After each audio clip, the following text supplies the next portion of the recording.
En ce temps-là, Jésus entra dans un village. Une femme nommée Marthe le reçut. Elle avait une sœur appelée Marie, qui, s'étant assise aux pieds du Seigneur, écoutait ses paroles. Quant à Marthe, elle était accaparée par les multiples occupations du service.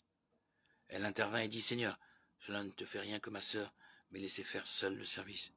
Dis donc de m'aider. » Le Seigneur lui répondit, « Marthe, Marthe, tu te donnes du souci, tu t'agites pour bien des choses. Une seule est nécessaire.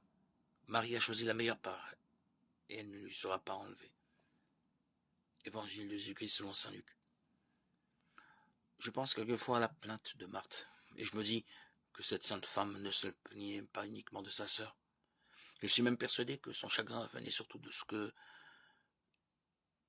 tu ne paraissais, Seigneur, ni touché de la peine qu'elle prenait, ni désireux de la voir se tenir près de toi.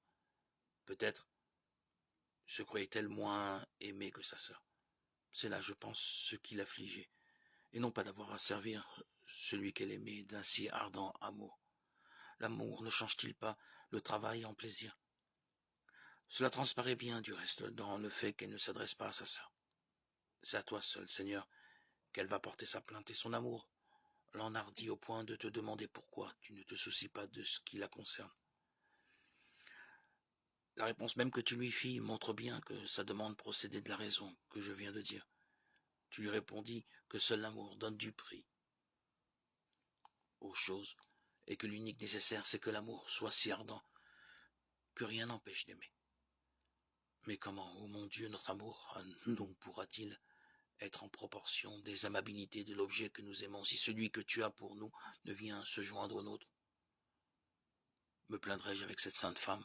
Oh non, pour moi aucune raison de faire.